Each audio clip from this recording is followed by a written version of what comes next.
Tantor Audio, a division of Recorded Books, presents Blue Billy's Rogue Lexicon by David Lawrence. Narrated by Philip Battley. Pity the fall of young fellows all. Oh well a day, oh well a day. Flash Lad, 18th century highwayman ballad. The Mint, Southwark, 1771. Chapter 1. Abram Cove, among thieves, signifies a naked or poor man, also a lusty strong rogue. And what have we here? Let us in, Moll. Beast of a storm tonight, ain't it? Aye, returned Moll, cinching her silk wrap while maintaining a hand behind the front door she'd opened just an inch. Stormy for some, by the look of it. The wind sent rain barrelling into this secluded yard in the Mint, taking the standing, shiftless dregs of chamber pots for an airy jaunt. Soul's Yard, a misshapen cul-de-sac of 3 freestanding abodes, consisted of a squat, squalid cottage, from which no light entered or emerged, a converted barn with its modish ventilation in every wall and door, the slope of its gambrel roof rather like hands praying for intervention, and the jewel of the yard, Marathon Molls, a double-fronted 2-story block tethered at east and west with slender chimneys touched with scoliosis. Have you lost your way tonight, Billy? With a look of wounded indignation, William Dempsey said, Ain't it enough to wish the company of an old dear friend? Old meaning previous like, he added. Nothing more. The door remained unmoved. Billy was left to shiver on the tilted stonework of the front elevation. Wiping the endless stream of August rainwater from his face, he pressed himself against the opening until their faces nearly touched. Moll's, with its native jaundice, like dirty lemon juice upon features which arrived at too many points. Billy's, a canvas of creamy white, flushed with health, and whose boyish pout Moll herself had often declared a criminal provocation. Old, you have defined, Billy, but how do you define dear friend? Said the board, pushing up her aquiline nose. That term implies paying calls of friendship, or at least of courtesy, which are not calls to steal from my house, mind you, and I've not seen your pretty face these 2 years. That Blue Billy outside? Came a second voice from within. Let him in out the rain, for God's sake. Recognising the voice of one of the house's most devoted patrons, Dempsey said, Dear friend, I define as Dip Candle Mary there behind you, who I hear's set to be married next week, so I come to bestow my congratulations. All around Soul's Yard, eyes were opening within cracks in the ramshackle barn, and one sensed, without ever quite knowing, at the darkened front window of the cottage. For though a code of honour kept the inhabitants of each from inquiring into the business of their neighbours, scenes in the yard were fair game for all. After a moment, and a great sigh from Moll, the door withdrew just enough to allow into the vestibule Dempsey's small, slim form. Mary hurried forward to embrace him. He was a tallow chandler from Shoreditch, Dip Candle Mary being his house name. Such names were customary in these houses, which referenced either one's profession or physical appearance.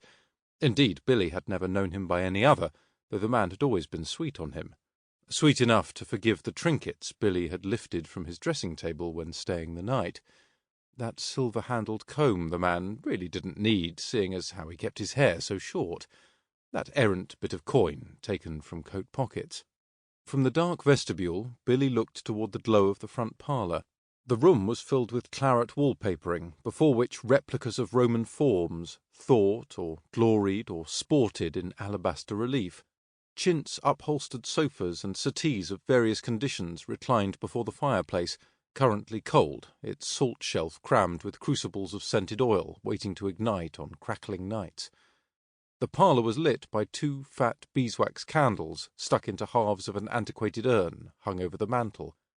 The widely cast light lifted a glow from the gold threading of the furniture, and, for a moment, a glow in Billy himself, as he recalled the handful of good times he'd enjoyed while living here. No question, Moll had come up in the world. When his eyes returned to hers, pride shone in her face as though to say, Only observe all I have accomplished since I got rid of you. When Billy took a tentative step forward, she held up a thin finger, forbidding him to take another step, dripping like a rainforest. He began to undress. "You keep those sodden clothes on till we fetch you a robe," said Moll, ordering the house fiddler, presently dozing on the chintz sofa, to grab an old dirty robe from the back of the parlour cupboard, "of the one Lord Chesterfield died in whilst having a frisk with sook stockings." Then she reached forward to slap at Dempsey's hand, which, despite the injunction, had continued to open his fine holland shirt to his navel. "Sook stockings, Billy. The boy I discovered after I kicked you from this house, despite your prediction that I could never replace you. Well, let me tell you, he not only replaced, but has indeed outshone you." Billy returned to Dip Candle Mary. The man smiled and kissed him, tugging at the stubborn tie in his long drenched hair, before venturing one large hand over his narrow belly. "Tremulous as a new calf from that chill rain," said the tallow chandler. "Upon my word, it is lovely to see you. They tell me you are kept by the Marquess of Argyll these days. He is a lucky man." After taking Mary's hand for a kiss, Billy slipped from his shirt and into the filthy robe presented to him, which smelled of all shades of nastiness. Stepping wide to leave his shoes, knee-breeches, waistcoat and frock-coat in a steaming pool in the vestibule, he took Mary to the spot on the crimson sofa previously warmed by the fiddler. Then, hitching up his robe, he bid the man unfasten his garters, so they might peel away his silk stockings. "But do it ever so carefully. They're my best vampers." As Mary reached tentatively up his thigh to begin the operation, the lady of the house entered the room, cinching her wrap violently across jutting hip bones. "Moll is my dear friend too, despite her abuse," continued Billy. Then, addressing the man directly, "Not in 100 years would I begrudge you another attraction. I wish you 10 pairs of sook stockings if they fetch the cash. And now, while my Marquis tends to some important business in France for a few months, I've decided to make myself available to you again." At which point Dempsey squirmed and, touching his attendant's shoulder, said, "Mary, a lad don't tie garters that far up his leg." "Get your bloody hand out of there!" shouted Moll, and after an imposing look from his hostess, Dip Candle Mary withdrew in a cloudy frown to the opposing end of the sofa. At this point, footsteps descended the stairs to produce the slightly bandy-legged youth known in the house as Sook Stockings, a very small, effeminate youth, airy in a long cotton smock which extended to his knees. This landed angel had only just appeared when the front door opened to allow in Miss Irons, a beefy blacksmith from further up the Borough Road, and Mary's betrothed. After bringing Irons beside himself upon the sofa, Mary said, "We've an old friend in the house, from before you knew me, my love, but no doubt you've heard us speak of Blue Billy?" After glancing at the boy of about 18 tugging off wet stockings, Irons turned to his companion and said, "Blue Billy? The thief?" Mary hesitated. "Yes, that's the one. But you know, Harry, those accusations have never been proved." "They was your own accusations." Mary smiled at the tactlessness of his big fella, then said expansively, "That was, 2.5 years ago now. A regular lifetime. I, for one, am delighted to welcome him back. He's a great success now, in high keeping for 2 whole years. A year and a half under the protection of no less than the Marquess of Argyll." Turning to Billy, "I don't wonder you've waited until he leaves the country to come see us again. Everyone says his lordship is wildly possessive, and never allows you out of doors." "That's not quite true, is it, Billy?" interjected Moll, bringing to her side the wisp of a youth in the long smock. Her new pet had an open face centred around a large nose, a head of chestnut hair cut into a Caesar and crowning a somewhat bulbous head.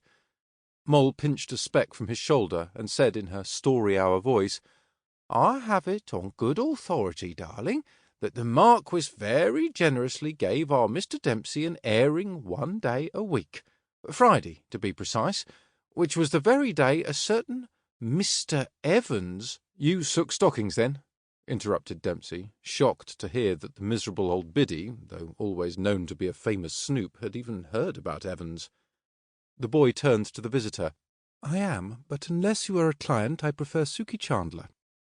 His small brown eyes assessed Billy, as though bringing into focus the double image of this visitor and the dastardly scoundrel who had been thrown from the house for stealing before he'd arrived. "Hired to replace me. I suppose Moll told you that?" "Moll has employed many in her house." "And always has a house pet, a favourite, what used to be me and now is you. How do you do on the trapeze?" With a furrowing brow, Chandler said, "The trapeze?" "Friday," continued Moll, stepping forward, "the very day a certain Mr. Evans, a silly man with a taste for dirty, lying, thieving little punks, also found himself at liberty." Turning to Moll, Chandler said, "The trapeze? Moll, he is joking. Oh, don't worry yourself over that, my darling. Billy has fallen from the dazzling heights he knew before, the heights of his days as a popular boy in this house, the heights of a wealthy and powerful Marquess, all the way down to a lowly Mr. Evans. Mr. Evans, Suki, is the trapeze to which our visitor refers, a thing to catch him during his fall. But alas, I hear even his tenuous grip upon Mr. Evans has faltered." "It has not faltered," said Billy, for the first time with a slight tremor in his voice. "Anyhow, there is no Mr. Evans. I continue with my Marquess as the toast of the town. I am treated with turtle soup and claret wherever I go." "No," said Moll, "no, you are not. I have followed your career, and you have at last done yourself in with your wretched deceitfulness. Now you must beg a return to old Marathon Moll's in the Mint. Well, the answer is no. You insisted on coming into my house to request it of me, so I have the pleasure of telling you, to your face, as you sit in a filthy robe and before my loyal and cherished guests, no. Now return to my vestibule, pull up the puddle of your clothing you left there, for I do request the immediate return of my robe, and exit once more into the dark, dreary night from whence you came." His eyes widening, William Dempsey said, "I know other boards keep houses like yours, and in each one the name Blue Billy is synonymous with infamy. Hell hath no fury like a woman scorned, so you may be sure I have warned my sister brethren about you." Then Moll summoned the house fiddler, who served as well as a footman, and who knew what else, to come forward. He seized Dempsey by the arm and hoisted him to his feet. "Moll, I beg you," cried Billy. I haven't got a place to go, really and truly I have not. There is much more to those stories of the Marquis and Mr. Evans, and I have not one blessed farthing to my name." "I believe that, and I can add you haven't much of a name either, leastways what anyone would call a good one." "Moll, I beseech your mercy." "Try returning to the alley outside that tavern in Oban. What was the name? The Hook and Crook, where you ended up the last time you were ejected from this house. No doubt you recall it, and your lures for snagging those dead-drunk punters stumbling out the door. Though I must say, 18 is a bit old to pretend to be a link boy any more. 'Tis a tragedy to grow old. Billy, isn't that what you said to me once?" "Moll, I shall faint. Then a spot out in the rain shall revive you," said the lady of the house, then gestured to the fiddler. "Out!" "Oh, God!" said Dempsey, turning to Dip-Candle Mary, who was now fully engrossed in his blacksmith, and studiously looking everywhere but at the scene before him. "Mary, I have no choice but to beg a place at that accursed tavern, a place I vowed I would never go near again, perhaps only to sleep in the alley outside, and for even that I must beg." "Then fall to your knees and beg," said Moll, following him to the door. "Where else can one ever expect to find you but on your knees, for one reason or another, in the alley, outside the Hook and Crook? There we may always discover London's one and only Blue Billy." The door closed. The rain came down. William Dempsey stood amidst the muck of Sol's Yard. The squalid cottage withdrew into its burrow of night. The hands of the lofty barn prayed to the blackening sky. A flash of lightning lit his flight into Redcross Street. He jumped over rising pools until, coming into Finch's Grotto Garden, he huddled under an evergreen to consider the wreckage of a ship broken upon too many hostile shores. The Marquis, Mr. Evans, now even that old bitch Marathon Moll. But for pursuing that milksop Mr. Evans, he might be snug in his West End apartment tonight, welcoming his Marquis. A mutual laugh as they embraced at the door. A touch of sherry. The Marquis reclined upon the sofa as he patted Billy's knee. talk of his day and his abhorrence of all the lords, ladies, and earls of his acquaintance. Then 3 days ago all that had ended. But could it have ended? Could a life change so quickly and so dramatically? A person was meant to climb ever higher, and so he had done, graduating from back alleys and bawdyhouses to Mr. Sallow, who had kept him well, if not lavishly, for half a year. Then a year and a half with his Marquess, the apex of any boy's dreams. And Billy had done right by him. So many romantic nights spent, just the two of them, lavishing the man with affection and praise. Then to dinners hosted by discreet intimates, or riotous masquerades, the man occasionally withdrawing Billy's mask to the praise and scandal of the room. Then he would sweep Billy off his feet and order his chariot to return them home. A few more days, then. Give it a few more days. Then he would approach the man with tears of remorse, charm him, flatter him, and win back his place. Then he would never, ever go behind his back again. But just now he needed a place to shelter, and Billy was not so long risen as to forget he had started life as a vagabond boy from Wapping, of a den of thieves, shifting from one hovel to the next for most of his childhood. This, if nothing else, had taught him to be resourceful.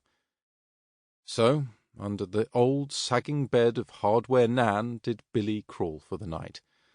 Nan had been a friend of Moll's from time out of mind, and from time out of mind Nan had passed Monday evenings ragingly drunk, and carelessly fastened his front door. As he was too repulsive to be invited into anyone's bed, and too cheap to lure anyone back to his own, Nan was by 10 that evening snoring in solitary splendour, one arm dangling off his narrow bed-frame. Closing the front door, Billy tiptoed across the creaking floorboards of Nan's single-room hovel. He stripped off every stitch of clothing, hung them up to dry. Then, below the lifted toll-gate of the protruding arm, Billy shimmied with one of Nan's blankets to a warm, dry place beneath the bed. Naked as the day he was born. Chapter 2. Sunge. One that lies under the bed to rob the house. Dawn opened its cloudy eye to meet those of the boy beneath the bed. Billy had slept little, instead spending his time listening to water dribble into Nan's wash-basin. The water originated from the garments he had pinned to holes in the ceiling beams using the man's hairpins. Dribbling at one edge of the wash-basin, his silk breeches, pinned to silk waistcoat, pinned to the lapels of silk frock-coat.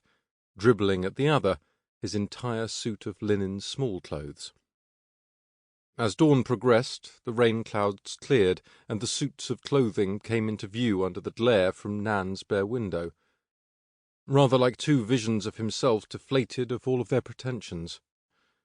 Against the miserable morning shine, he closed his eyes and declared, "I am treated with turtle soup and claret wherever I go." Then he said it again, and again. Then he hadn't the heart to continue. Nobody was listening. Even the dust balls under Nan's bed looked unconvinced. He had blundered with the Marquess. Terribly. Going behind his back to earn a bit of pin money had been wrong, yet little he'd done in life had been what you might call right. He'd climbed from that community of aimless street vagrants to a private luxury apartment in the best part of town. He'd done it using the same tactics he'd just been punished for, telling fibs, sneaking about, the odd betrayal. Letting his head sink into his hands, Moll's face flashed before his eyes, that hatred at seeing him again last night, that glee in pushing him away. No question that, of all the boards he'd known, he'd done best by her. But what had it got him? Nothing. So, was the lesson from this to do people worse? To be more conniving? His only answer was Nan's endless snoring. Into the strengthening light of day there came a cry from the street. A cry which arrived each morning in the Mint, be it muffled with rain or ringing the crisp, clear air to echo through the alleyways.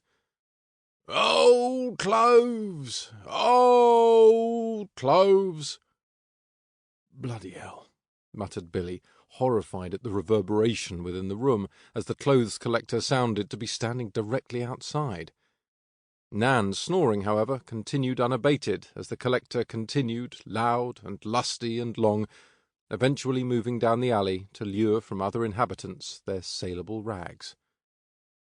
With the calls subsiding, Billy was on the point of making his escape from beneath the bed when, in place of an incoherent exhale from the snore just withdrawn, he heard in its place, "The happy pair."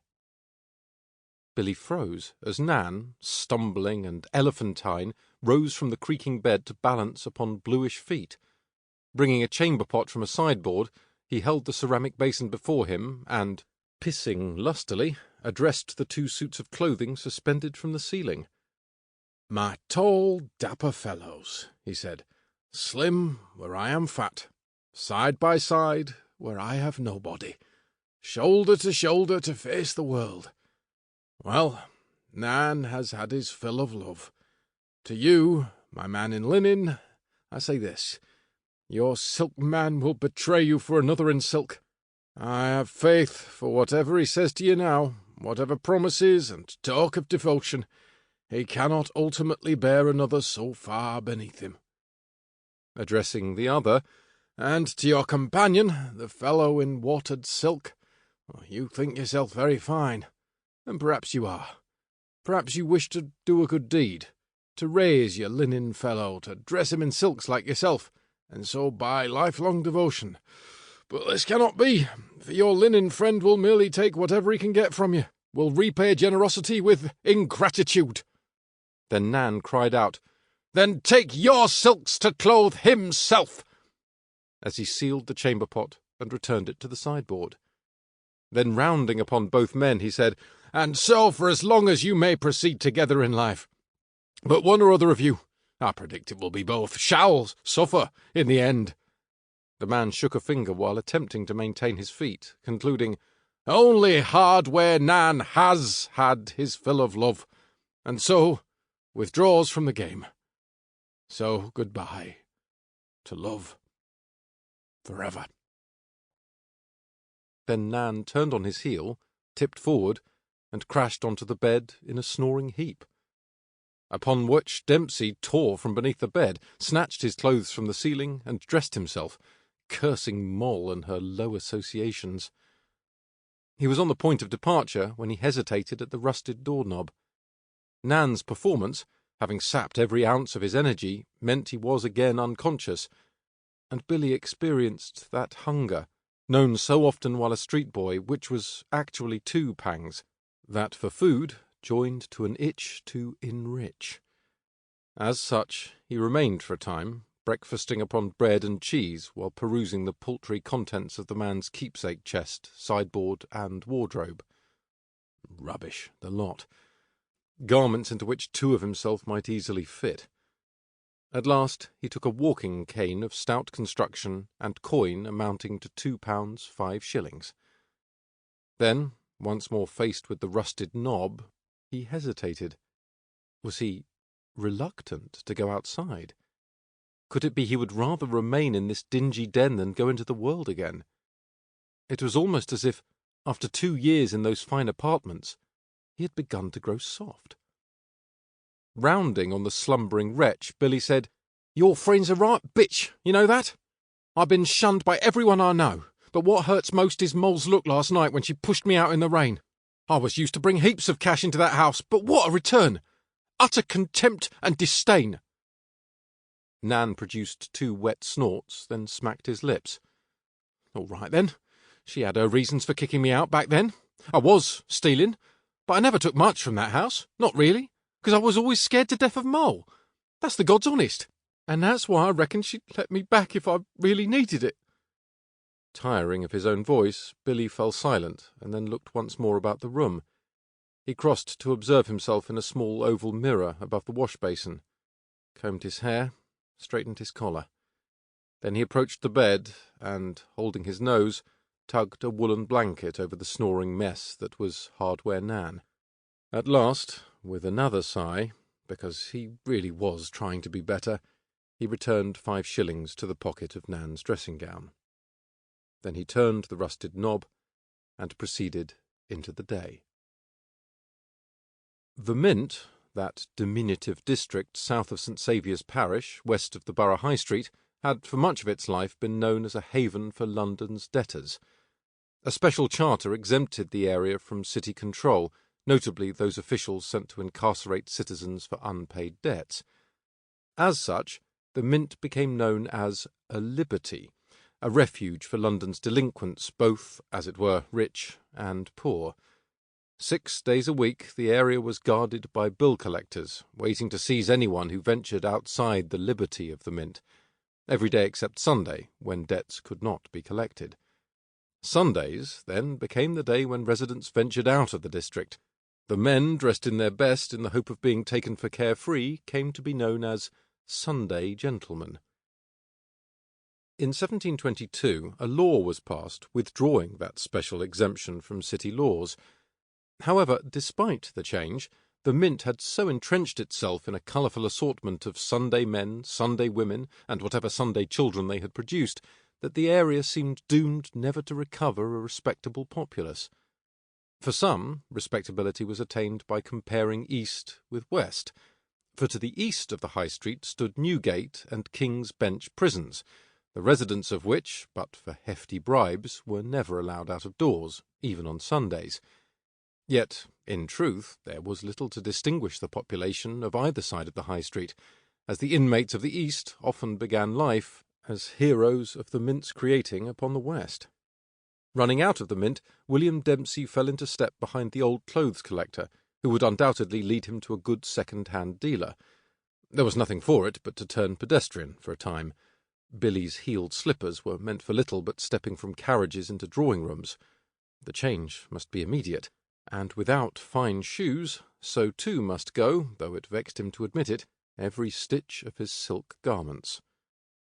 The roving collector deposited his armful of wares with the clothes seller in 3-Ton Alley, and when he departed, Dempsey proceeded into the Sign of the Jolly Tailor, all sorts of men's and boys' clothes, both rich and plain. After the traumas of the night, his suit sat somewhat angularly upon his frame. Still, undressing and handing the garments over, he narrowed his eyes, daring the merchant to inquire.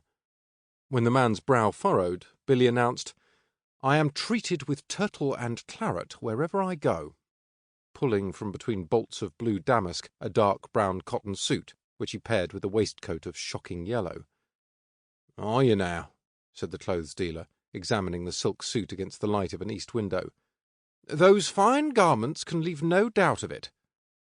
From the door Dempsey snatched a tarnished lace doily, which appeared to have lain under a finger-bowl for much of its life.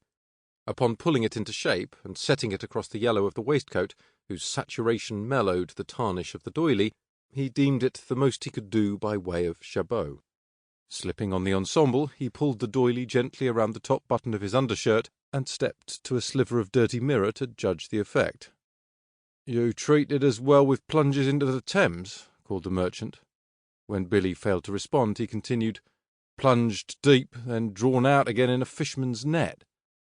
To this impertinent man, Billy said, "No, my dazzling wit, not the Thames. The suit was merely kissed by a bit of errant mist at Carlisle House. Last night I was too long upon the famed Oriental Bridge, which stands near a fountain.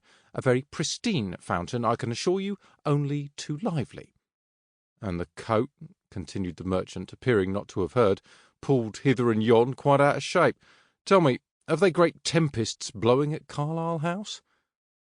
After dallying another moment before the mirror, Billy sighed and approached the clothes merchant. "Only the winds of life, sir. What I reckon every one must bear occasionally while seeking a path through it." The merchant looked up, expecting to see a smirk on an impudent face. Only no impudence, no smirk. Billy's dark, expressive eyes had expanded to catch the new morning light. A boy of no more than 5'4", pathetically garnished with an ugly old doily tucked into his shirt like a child's napkin. Maintaining the merchant's gaze, Billy continued, "You understand, sir, better than anyone, that London will knock a lad about. Wise men such as yourself have the business to profit by it. But I have discovered that wind don't break a tree that bends. That's why I reckon cotton and wool will, with time, reclaim my silks for me." The merchant remained silent, annoyed to have additional jousts with his humorous lance countered with a stab at sincerity. Extending a hand, he said, "Let us—" Sample complete. Ready to continue?